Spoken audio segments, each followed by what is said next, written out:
Johnson Wax Program with Fibber McGee and Molly.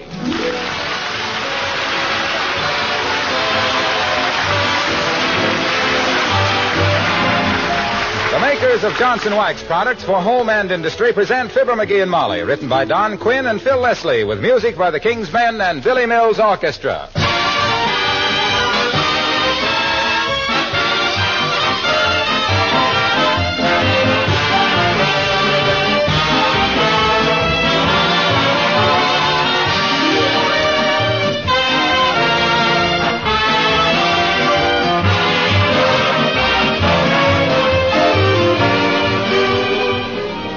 This spring, more than ever, is a season of color. Everywhere, in women's hats and dresses, in home furnishings and decoration, bright color is the vogue.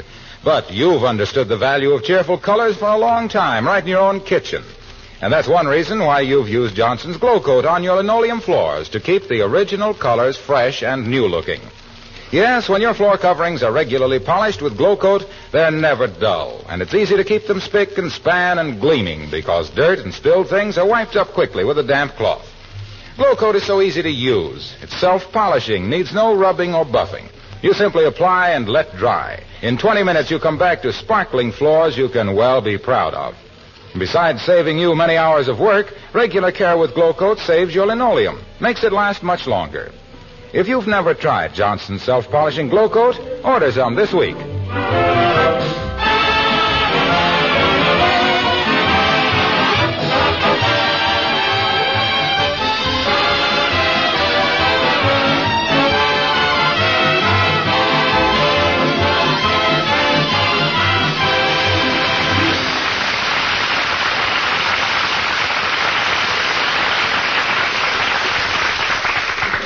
If you've ever seen Mr. McGee of 79 Wistful Vista, you realize that he's a man of many talents. And if you've ever seen him checking over a bank statement, you realize that arithmetic is not one of his talents. Get a load of the old boy right now, with a broken pencil and a beaten look, as we meet Fibber McGee and Molly.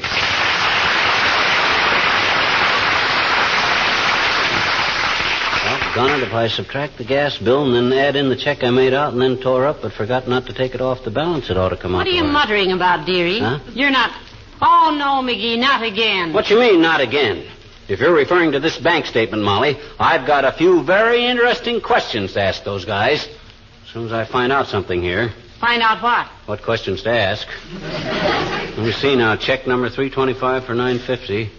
Or is that number 950 for $325?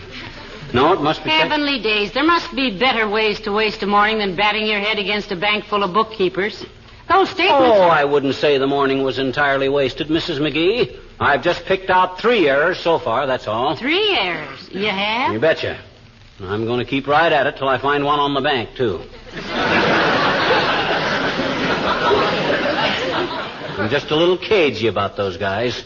Ever since that banker swindled Uncle Sycamore out of all his dough. I don't remember any banker swindling your Uncle Sycamore. Sure. Guy named Blackie. Banker in a faro game out in Blue Gopher Gulch, Nevada.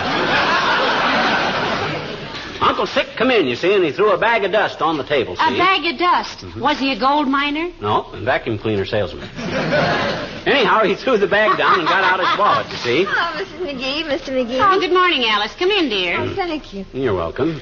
Hi, Alice. Don't let me interrupt anything. I mean... That's all right, Alice. Mr. McGee is just checking over his bank statement. Oh, that. You're pretty good at figures, aren't you, Mr. McGee? Yep, and like the guy says when he put on his red flannels, that's my long suit.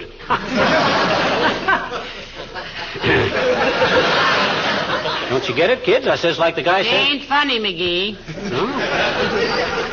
That's odd. Rather tickled me. But then red flannels always did. Have you been having trouble with the bank, Mr. McGee? He always does, Alice, and vice versa. Secretly, I think he has visions of some teller suddenly absconding with all our money. Oh, that would be terrible. Yes, I can just picture it myself. The man taking our life savings to buy a second-hand bicycle and a box lunch and heading for South America. Well, I'm not distrusting anybody, but I just like to see they don't make any mistakes, that's all. They can make mistakes down there. Those guys are just as infallible as anybody else. Well, you betcha. They're like, oh-ho. Jeepers, what's the matter? Aha! Take a look at this, Molly. Those guys have charged me in March with a check I wrote in February. That's the kind of stuff I'm looking for.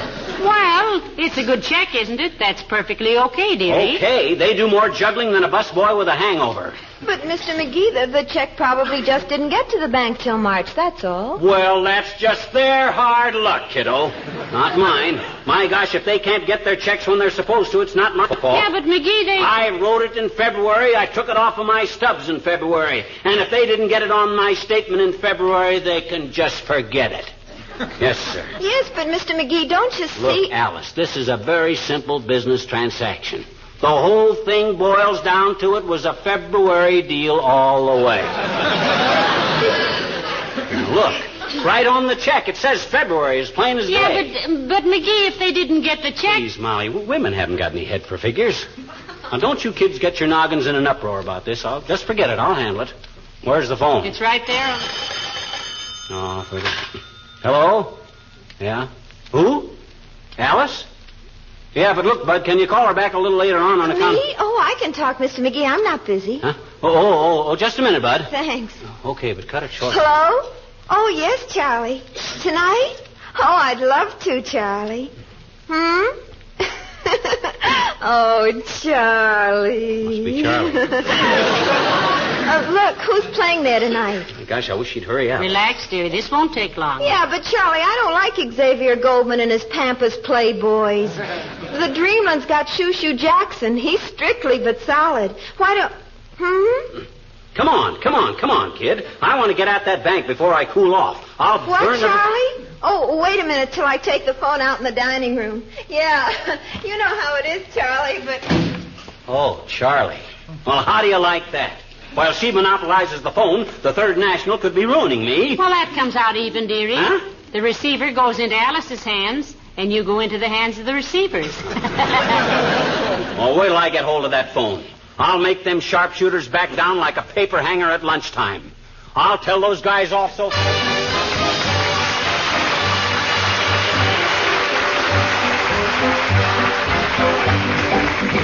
Billy Mills in the orchestra and C. Bonet.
Molly, I simply got to get on that telephone. Well, Alice is still using it, dearie. Just be patient. What do you mean, be patient? The longer I wait, the more I realize the bank may be right. So I got to call them while I'm still hot and unreasonable. Gee whiz, if I were... Oh, I don't hear Alice talking. Wait a minute. Yes, but, Charlie, the dance isn't over till 12, and by that time... Still at it? Yeah. That's a fine state of how do you do when a guy can't even use the telephone in his own house. Well, now, she's young, dearie. Oh. When you were her age, you hung on the line like a 3-family wet wash. When I was her age, we couldn't take the phone on a long cord and go sit in the other room with it. No. Ours was a box on... You betcha. It was a box on the wall with a crank on it. And it was always installed by a guy from the telephone company who must have been 8 feet high. Yes. Why, half the girls from Peoria grew up to be ballet dancers from standing on their toes so much. Ah, dear. Remember when we first got the telephone at our house, dearie? Everybody in town was on the same line. Yeah. Your telephone had a big crank on it, too. Your Aunt Sarah. Every time she answered the phone, I'd pretend I had the wrong number. Remember the night I proposed to you on the telephone with everybody in town listening in? I do. I do indeed. You got 8 yeses, 3 maybes, 4 no's, and a Bronx cheer from the man at the livery stable. Hey, come to think of it, I never did hear what you said. Did you say yes? Well, if I didn't, you've been taking an awful lot for granted, dearie. We did get married, you know. Yeah. But if we got married after you said no, that'd make me out a very forceful character, wouldn't it? Which reminds me, I gotta get that bank. They close at 3 and about... Come in. Oh, heavenly days, it's Mrs. Carstairs. Do come in, Mrs. Carstairs. How do you do, Mrs. McGee? And, Mr. McGee. Hi, Carsty. Cast your caracals on the couch and drape the shape on a crate. I beg your pardon? He just said take off your coat and have a seat, Mrs. Carstairs. How quaint. I've always held to the theory that a person who constantly uses slang is unusually... Unusually what? Yes, very. My, it's a lovely day, isn't it? Almost too warm for a fur coat. And what a lovely fur coat, too, Mrs. Carstairs. It's sable, isn't it? What beautiful furs. Yes, I trapped them myself, you know. You trapped them? Yes, my husband talks in his sleep.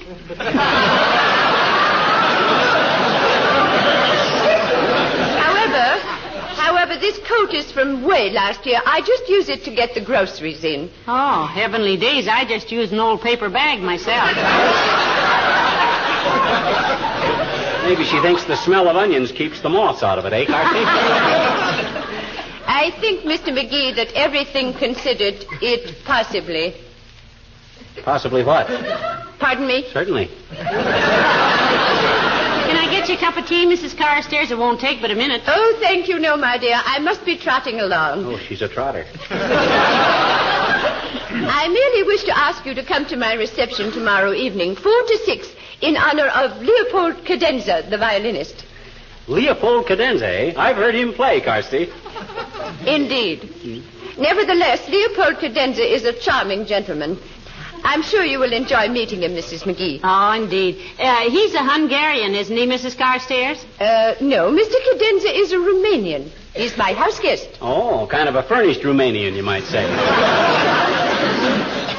Yes, I might in an extreme emergency. Tell me, my dear, you will come, won't you? Oh, yes, I will. Thank you, Mrs. Carstairs. Oh, splendid. I'm sure you'll find him so very... Yes? Yes, indeed. I'd come along too, Carsty, but I hate to think. I'm sure you do. Good day, Mrs. McGee.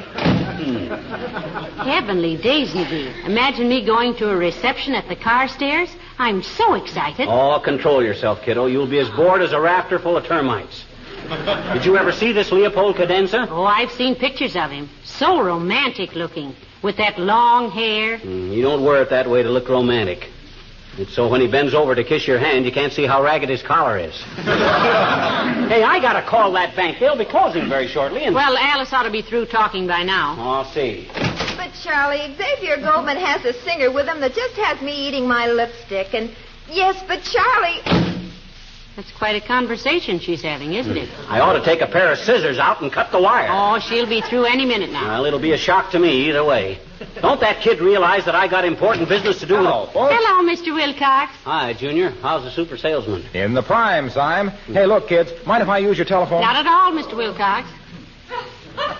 Go right ahead, Junior. Interesting project under the circumstances. Phone is right through that door there. Thanks. Yes, but Charlie, nobody can dance to Xavier Goldman's band. His trumpets sound like they were hammered out of old cuspidors, and his string section is... Alice is using the phone. No kidding. Was it an urgent call you had to make, Mr. Wilcox? Maybe Alice will be through in a minute. Sure. Go plant a redwood tree while you're waiting. The tree will get to the sawmill before you get to that phone. Well, it was a sort of an urgent call, Molly. Would it be an imposition to ask you to make the call for me? I've got to get back to the office. Oh, not at all, Mr. Wilcox. What was your call? Well, just tell this woman that Johnson's Wax is a marvelous thing to stop unnecessary traveling. Because with a home bright and clean and sparkling, you just hate to leave it. And you might add that Johnson's Wax on wood and enameled surfaces protects and preserves the finish. Makes housekeeping so much simpler. I just love to listen to you talk like that, Waxy. You get the happy look of a top sergeant catching a rookie with a dirty rifle. You're always quiet, dearie. Was that all the message, Mr. Wilcox? Yes, unless you want to list a few more ways in which Johnson's Wax is useful, like protecting lampshades, luggage, windowsills, doorknobs, picture frames, and 100 other things. Hey, you suppose Alice is through talking on the phone? Well, take a look, optimist. But you know what AT&T stands for. What does AT&T stand for, Mr. Bones? Alice. Alice, talking and talking. Go ahead, Waxy, take a peek. Okay, I might be able to make my call myself. Yes, but Charlie, did you ever hear Shoo Shoo Jackson play the piano? He's got a left hand that leads a life of its own. And if you ever heard him barrel house Jeannie with a light brown pullover, you'd understand why. No, she's still talking. Is that so? That's like flashing the news around the world that Niagara is still trickling, Junior. You know, she's been on the phone for hours, Mr. Wilcox. That mouthpiece is going to be fragrant with chewing gum for weeks. But don't you worry now. I'll make your call for you. Oh, swell, Molly. Well, I'll see you at the bowling alley, pal. So long now. So long, Junie. Don't take any wooden inner tubes. Wait a minute, Mr. Wilcox. Who was the woman you wanted me to give that information to about Johnson's Wax? Oh, just any woman you can think of. Thanks a lot.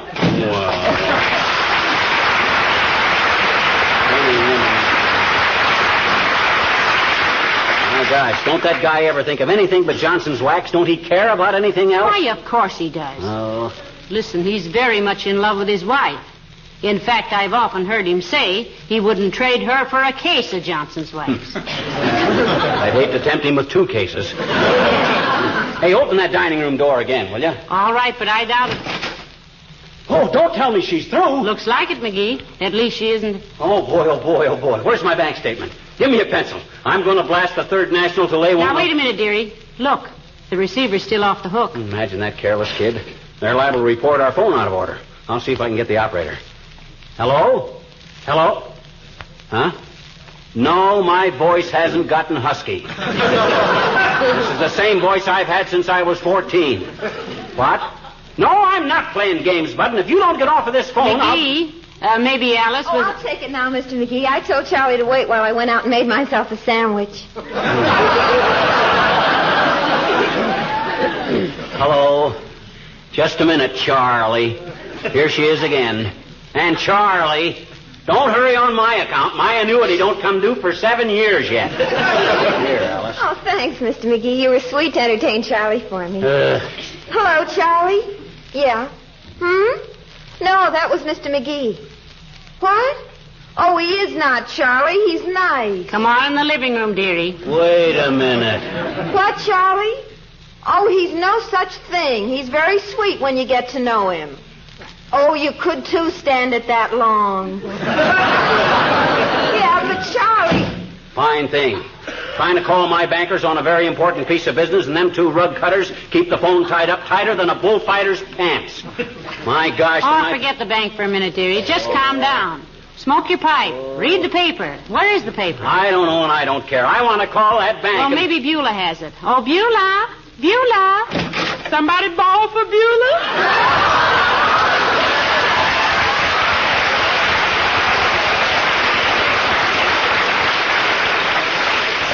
Have you seen the evening paper, Beulah? No, ma'am. We don't get it no more, you remember? They wouldn't revive your prescription to it. Oh, that's right, McGee. You might pick one up if you go to the market for anything, Beulah. Yes, ma'am. Is Miss Alice going to be here for dinner, ma'am? Now, you might ask her, Beulah. All you'll have to do is borrow a pair of spurs from some lineman, climb a telephone pole someplace nearby, and see if you can break into that phone conversation. Now, don't be so intolerant, McGee. You know, I used to have longer conversations than that. In fact, I had to marry you to cut down the phone bill. Well, this is exasperating. Do you talk as long as that to your boyfriend, Beulah? Oh, you mean Ira, sir? No, sir, Ira, he's a man of few words. He called my house and he said, Beulah, you there? And I said, I'm here. And he said, stay there. And I say, Roger. And he hang up and I open the front door and there he is.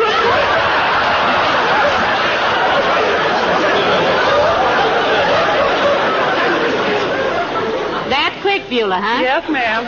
He lived right across the street from me. In a very close proximity, you might say. You still engaged to Ira, Beulah? Yeah, sir. Though lately he's been showing considerable interest to a certain little manicurist from our neighborhood. I warned him about her, too. She's as cold-blooded as a barracuda. Did you warn her, too, Beulah? Yes, ma'am, in a quiet way. I meet her high-heeled up 14th Street one day, and I walked right up to her. Look, honey, I say, who is your dentist? And she said, Dr. Murphy.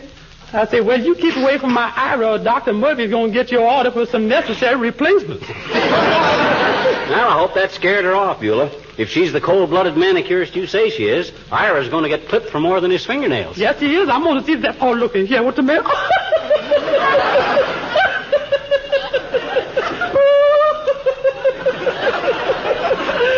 Love that man.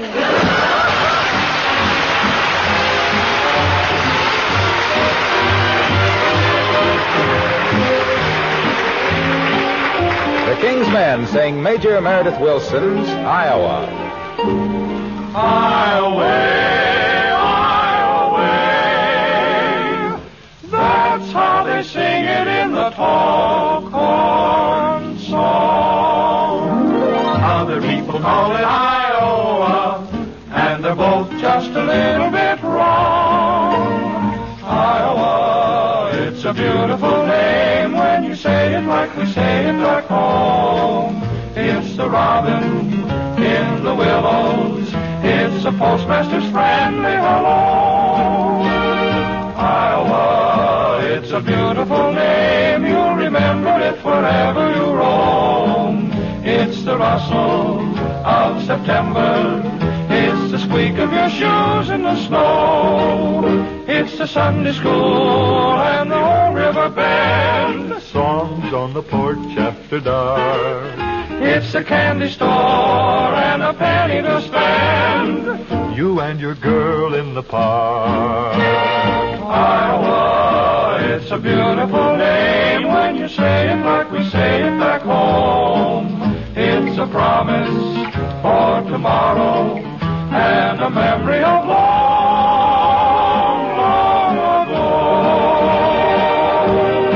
It's the picnic grounds and the odd fellows' home. Trees raining leaves on the lawn.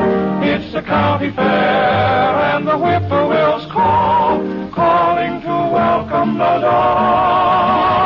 Iowa, it's a beautiful name when you say it like we say it back home. It's a promise for tomorrow and a memory of long, long ago.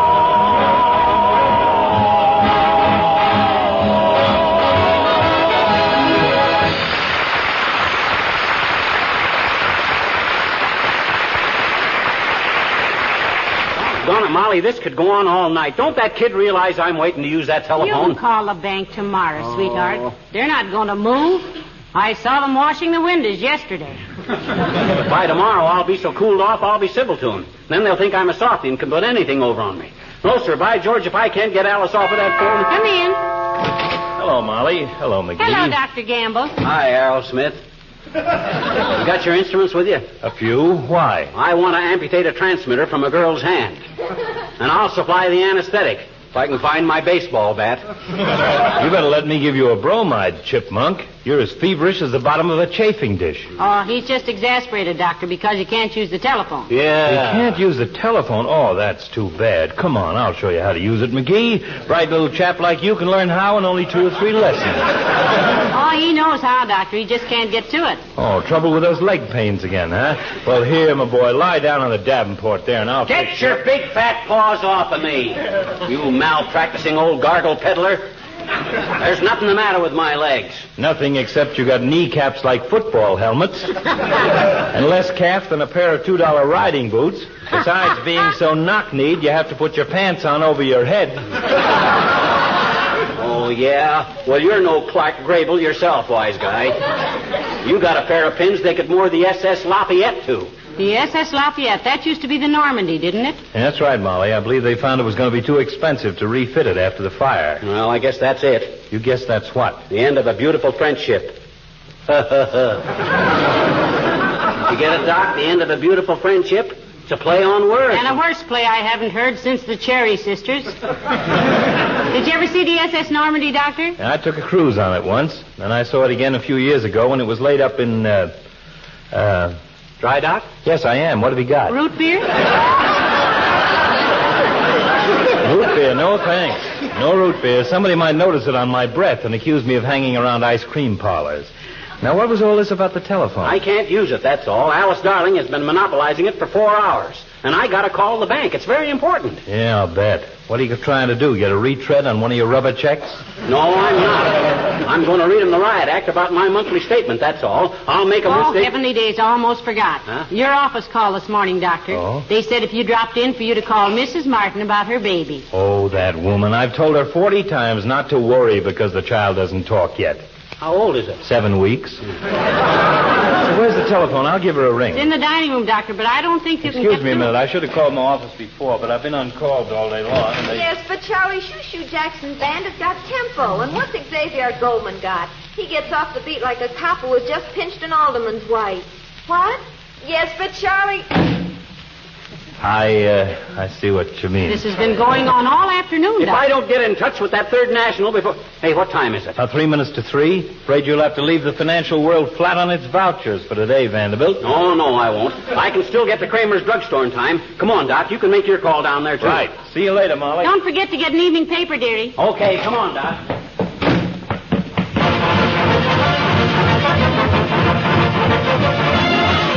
Well, here we are, Doc. 1 minute to spare. I'll call first. Now, my call's more important than yours, McGee. Give me a nickel. Smallest I got is $50. I only got 1 nickel in 1 minute, Chisler. You get change from the cashier. Okay, tightwad. And if you aren't out of that booth in 5 minutes, I'll blast you out. Okay. Cashier, would you please change your $50? I gotta make Oh, boy, oh, boy, oh, boy. Here's where I tell that bank where to get off. The frozen puss-stole pawnbrokers.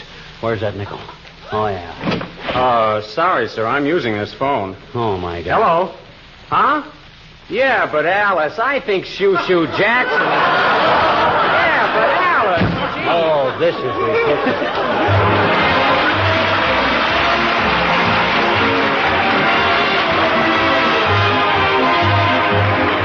If you ever stop to think of the health advantage of a waxed home, besides beauty and protection for your things, your home is cleaner, more sanitary. If you keep your floors, furniture, and woodwork regularly polished with Johnson's Wax. The wax seals the pores of wood, guards against dirt and moisture. Johnson waxed surfaces are easier to keep clean because dust and dirt do not cling to them so readily. Areas that get extra heavy wear, such as hallways or windowsills, can be touched up as often as necessary without re-waxing the entire surface. There's one thing you'll notice after you've used Johnson's Wax for a while. With every application, your floors and furniture take on greater beauty. That's why your favorite antique has such a soft, mellow luster. It's probably been protected with wax for a long time. Whether your things are old or new, it will pay you to polish them regularly with genuine Johnson's Wax.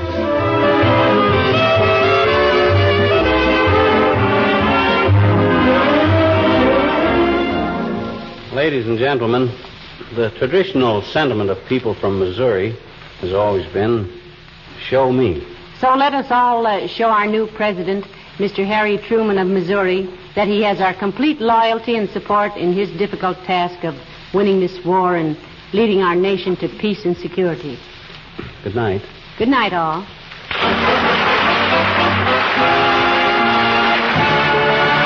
This is Harlow Wilcox speaking for the makers of Johnson Wax Finishes for Home and Industry, inviting you all to be with us again next Tuesday night. Good night.